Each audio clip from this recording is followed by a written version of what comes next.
If you like, it's only a quick one.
No, they're not, actually. Jude Bellingham is not here, and that will be the first thing you notice when you look at those players out there. I mean, look, it's a bit chilly out here, I have to say, for a June day. Noni Madueke has a woolly hat on. That gives you an idea of what the conditions are like in St. George's Park, bizarrely. But yes, Jude Bellingham is not here. He's attending a family funeral, and so he won't be taking part in his final training session before the game with Senegal tomorrow. Now, if Gareth Southgate was in charge of this England team, I'd be pretty confident in saying to you that that would mean it was unlikely that Jude Bellingham would start the game tomorrow, because that was Southgate's policy, really. If he didn't take part in the final training session, which he did all the shape and the tactics, well, you wouldn't be on the pitch from the start. Whether that's Thomas Tuchel's philosophy or not, we're not quite sure. I think that's probably unlikely. I still think Jude Bellingham is very likely to start tomorrow, but he's not part of the 25 squad that are here right now. Only 24 of them out on the pitch. But we've been talking a lot, haven't we, to Thomas Tuchel today in that news conference earlier on, where he was unapologetic about his criticism of the team and how they performed and their attitude, crucially, against Andorra in that 1-0 victory in the World Cup qualifier on Saturday. He said to us today, "Why would I sugarcoat it?" He went on to say that he's not said anything to us, but he hasn't said to the players before he spoke to the media. And look, for me, it's pretty refreshing, his honesty. And he's got a mandate from the FA to do exactly that. We know his mission is to be harsh on this squad, take them the extra step and try and make them world champions next summer. So I think that's why he's been so outspoken as he has. I think he's like that with the players behind the scenes as well. Very honest, very blunt, very open with the players about performances. I think it's the first time he's been roundly criticised since he took the England manager's job, and he took it on the chin and came out fighting, didn't he? I've got to be honest, I didn't quite understand some of his selections against Andorra. Some of the experimentation didn't make a lot of sense to me. So he said he's going to make some changes to that from for this game against Senegal, a friendly, remember this one, tomorrow night. But he's keeping his cards pretty close to his chest. He said he'll go more traditional in his approach this time. You suspect that's a flat back four with two full-backs against better opposition who are likely to be more physical. And if we're talking about full-backs, there's really one man who's right at the centre of the headlines right now and will be for the rest of this week. It's the now former Liverpool player, Trent Alexander-Arnold, who is right over the far side there in his white beard, looks completely relaxed. He is going to be very, very high profile when he is unveiled to the media in a glittering ceremony at the Bernabeu later this week. Only a couple of days or so we expect after England play this game against Senegal tomorrow, and he'll be in front of scores of thousands of Real Madrid fans. I presume you have to do that traditional ball dribbling skills before he does a news conference. So a massive week for Trent Alexander-Arnold. I suspect he's a little bit nervous about that. I suspect he desperately wants to play tomorrow, having come off the bench against Andorra. Does he get a starting spot? Does Kyle Walker get a starting spot? Does Reece James revert to his usual right back position? That's what we don't know, and the Tuchel is keeping very close to his chest.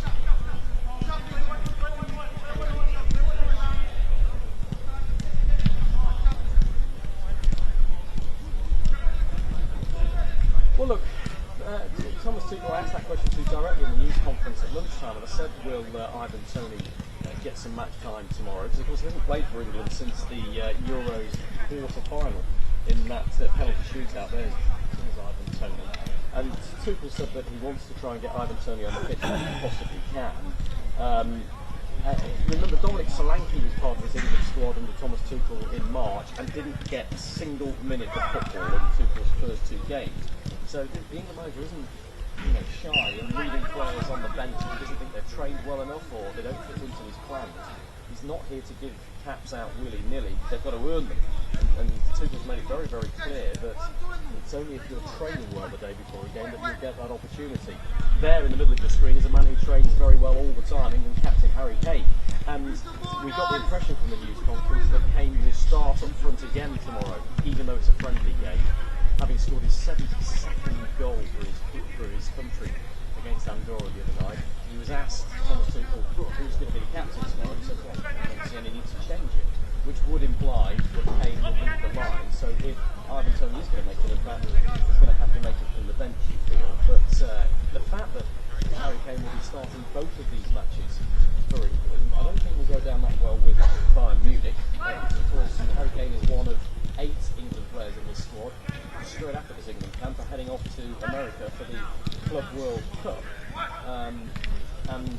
Harry Kane's season is far from over. He's potentially got 4 weeks out there.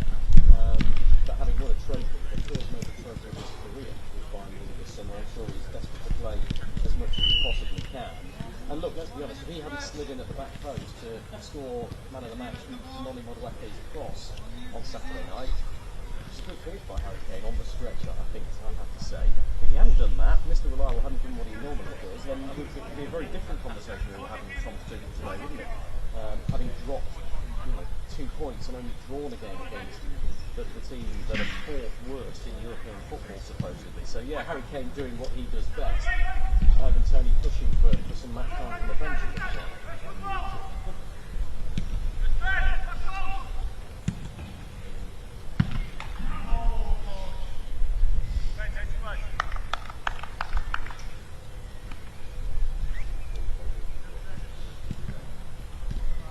Absolutely. Look, I get the impression that Thomas Tuchel thinks he's got too many number 10s and he's not going to try and profile them all in.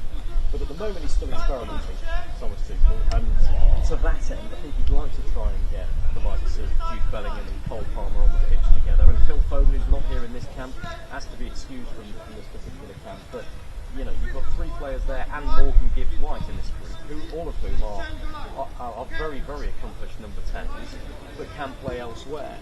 And so when it comes to Cole Palmer, having had a little bit of a dip in form towards the back end of the Chelsea season, he was absolutely outstanding in the Europa Conference League final, wasn't he? He enjoying himself out there, just often plays with a smile on his face even in training. And I thought he was a bright spark for England the other day, albeit not necessarily in his usual position or his favourite position. He usually cuts it off the right, doesn't he? Cutting inside with his left foot, often with a winger further outside him. But for this game, he was on the other side and encouraged to play more as a left-sided number 10. The fact that I'm even using the phrase left-sided number 10 tells you a little bit, because you've got 2 number 10s on the pitch there that are trying to juggle and get space between them. That's what Palmer and Bellingham were trying to do against Andorra. It'd be interesting to see whether Thomas Tuchel sticks with that formula and keeps Cole Palmer on from the start. I think he's a huge admirer of his talent. He's definitely one of England's best and most explosive players, as is Bukayo Saka. And why don't we finish with Bukayo Saka, because he spoke to the media earlier on today.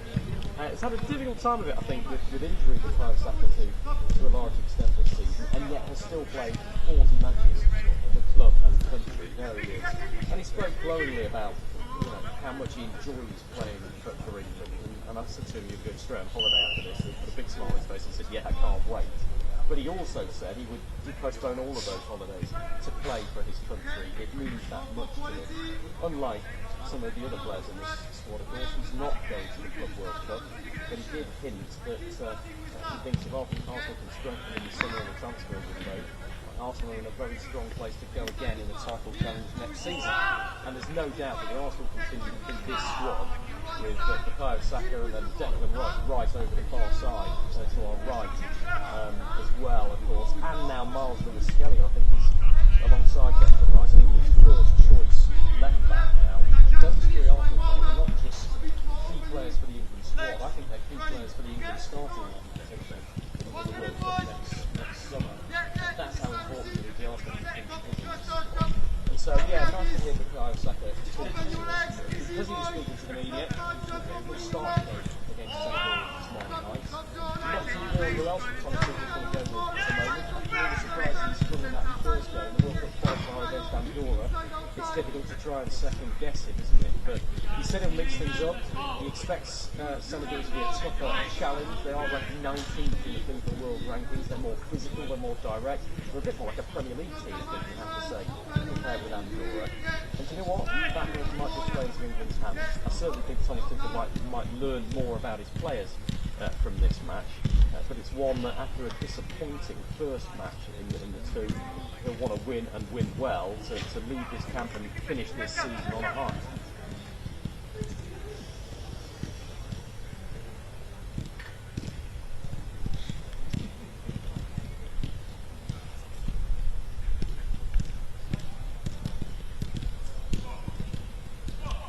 Thanks, Finn.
at the same time, guys. First exercise we'll work to the right. It's Levi and Harry into Bukayo and Anthony. They set, and it goes from you, Levi, out to Dan, you Reece out to Reece, and it's play and follow, guys. Okay? Just try in the middle. Just wait for Justin and his group, these guys. You two stay, please. Bukayo and Anthony, you stay. Just okay. Let's go. Good quality. Switch on. Come on. Let's go. Let's go.